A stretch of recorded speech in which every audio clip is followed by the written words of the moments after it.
আসসালামু আলাইকুম। আমরা সন্দ্বীপবাসী, ভুক্তভোগী সন্দ্বীপবাসী এখানে দাঁড়িয়েছি আমাদের যে সন্দ্বীপের ঘাট নিয়ে যে দুর্নীতি, অনিয়ম এবং গত কিছুদিন আগে চাঁদাবাজির একটা কথা এসেছে, এই বিষয়গুলো নিয়ে আমরা প্রতিবাদ করতে এখানে দাঁড়িয়েছি। আমরা সংখ্যায় কম হইতে পারি, কিন্তু আমাদের প্রতিবাদ, আমাদের কণ্ঠ কখনো দমিয়ে থাকবে না। আমাদের গত কিছুদিন আগে চাঁদাবাজির অভিযোগে যে ঘাটটা বন্ধ করা হয়েছে, যেটা আসলে আমরা কেউই জানি না। একটা ঘাট বন্ধ যখন হয়, একটা ঘাট বন্ধ হওয়ার আগে তো আমাদের সন্দ্বীপবাসীকে জানা দরকার। আমাদের সন্দ্বীপবাসী এটা সম্পর্কে জানে না। আমাদের সন্দ্বীপবাসী না জানানো অবস্থায় ঘাটটা বন্ধ রাখছে। ঘাটের চাঁদাবাজির ইস্যু নিয়ে সবাই কথা বলতেছে, ফেসবুকে লেখালেখি হইতেছে, কিন্তু কেউ যে ঘাটে আসলে কারা চাঁদাবাজি করতেছে, কারা ঘাটের এই দুর্নীতি, ঘাটের চাঁদাবাজির সাথে সম্পৃক্ত আছে, তাদের কারো কোনো নির্দিষ্ট কারো বিরুদ্ধে কোনো অভিযোগ এখনো পর্যন্ত মিডিয়া অথবা কোথাও আমরা দেখি নাই। এটার কারণ কি? আমরা যে স্পিড বোট যারাই চালাক না কেন, স্পিড বোট যখন ছাড়বে, স্পিড বোট ছাড়ার আগে তো অবশ্যই সন্দ্বীপবাসীকে অবগত করা দরকার। আমরা সন্দ্বীপবাসী যেখানে যাই হোক না কেন, আমাদের সন্দ্বীপবাসী তো সবাই তো এই ঘাট দিয়ে চলাচল করে। এই ঘাট ছাড়া তো আমাদের দ্বিতীয় কোনো রাস্তা নাই, এই ঘাটে আমাদের চলাচল। যে চাঁদাবাজির ইস্যু নিয়ে আমাদের সন্দ্বীপের স্পিড বোটটা বন্ধ করা হয়েছে, এই স্পিড বোট বন্ধ করার আগে কেউই জানতো না, যার কারণে আমাদের এখানে একজন মুক্তিযোদ্ধা, যিনি হাসপাতাল থেকে ওনাকে পাঠানো হয়েছে চিটাগাং পাঠানোর জন্য, এই বিষয়টা যখন উনি এখানে আসে, অ্যাম্বুলেন্সে থাকা অবস্থায় ওনার মৃত্যুবরণ হয়। কিন্তু ওনারা কোনো প্রশাসন থেকে, ওনারা যে প্রশাসনের সাথে যোগাযোগ করবে, ওদের কোনো ব্যবস্থা আমাদের ঘাটে নাই। আমরা একটা অসুস্থ রোগীকে নিয়ে যখন এখানে আসবো, আমরা আসলে কার সাথে যোগাযোগ করবো? এটা যেহেতু রোগী, একটা অসুস্থ রোগী নিয়ে আমরা যদি আসি, তাহলে এদের এখান থেকে তো যে রোগীগুলো যাবে, এই রোগীগুলো কিভাবে যাবে? ইমার্জেন্সি কোনো ব্যবস্থা করা নাই। শুধু এখানে আসার পরে যদি স্পিড বোট না ছাড়ে, তাহলে হচ্ছে এখানে দীর্ঘক্ষণ অপেক্ষা করতে হয়। এই অপেক্ষার কারণেই আমাদের একজন বীর মুক্তিযোদ্ধার মৃত্যু হয়েছে, যেটা আপনারা অনেকেই সোশ্যাল মিডিয়ায় দেখেছেন। এর প্রতিবাদে আমরা আজকে এখানে দাঁড়িয়েছি এবং আমাদের কিছু দাবি নিয়ে এসেছি আমরা সন্দ্বীপবাসীর পক্ষ হয়ে।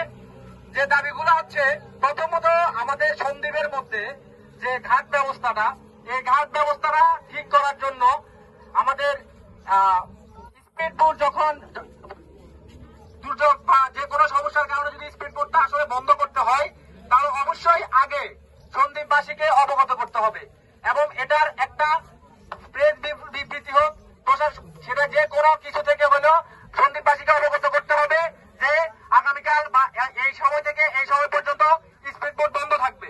এটা যদি তাহলে জানা থাকে, তাহলে আমাদের যারা অসুস্থ রোগী আছে এবং বিদেশগামী, আমাদের সন্দ্বীপে 11% রেমিটেন্স, বাংলাদেশে 11% রেমিটেন্স আমাদের সন্দ্বীপ থেকে আসে। সন্দ্বীপে যারা প্রবাসী আছে, প্রবাসীরা যখন আসে, যখন এখানে কোনো খোঁজ খবর জানে না, যে এসে দেখে যে কি স্পিড বোট বন্ধ, তখন এখানে ওনারা নির্বাক হয়ে যায় যে আসলে কিভাবে যাওয়া যায়, কিভাবে আমরা এখান থেকে নদীটা পার হইতে হবে। এই বিষয়গুলোর জন্য হলেও আমাদের সন্দ্বীপবাসী সুবিধার্থে আমাদের অবশ্যই আগে স্পিড বোট হোক, ফেরি হোক, জাহাজ হোক, যাই হোক না, যে আমাদের নৌযান যেগুলাই আছে, এগুলোর জন্য আগে বিবৃতি দিতে হবে। এবং আমাদের সন্দ্বীপে এই যে আপনারা দেখতে পাচ্ছেন ফেরিঘাটের যে রাস্তাটা, এই রাস্তা দিয়ে সাধারণ মানুষের চলাচলের কোনো অবস্থা এখানে নাই। এখানে কিছুদিন আগে মনে হয় কিছু ইট কঙ্কর ঢালা হয়েছিল, এরপরে আবার সব শেষ। এগুলো যখন শেষ হয়ে গেছে, এখন আর এটার খোঁজ খবর কেউ রাখতেছে না। একবার ঢেলে এটা মিডিয়া প্রচার করতেছে যে হ্যাঁ এখানে আমরা মানুষের সুবিধার্থে এই কাজটা করছি, কিন্তু এই কাজটার পরে যে সংরক্ষণ, এটাকে দেখাশোনার যে বিষয়টা, এটা কেউ করার মতো কোনো মানুষ নাই। সবাই আমরা করতেছি, যাচ্ছে, হচ্ছে, এইরকম সবকিছু। আমাদের এমপি মহোদয়, আমাদের 4 বারের এমপি সন্দ্বীপের ঘাট ভোগান্তি নিয়ে আমরা এখনো ভুগতেছি।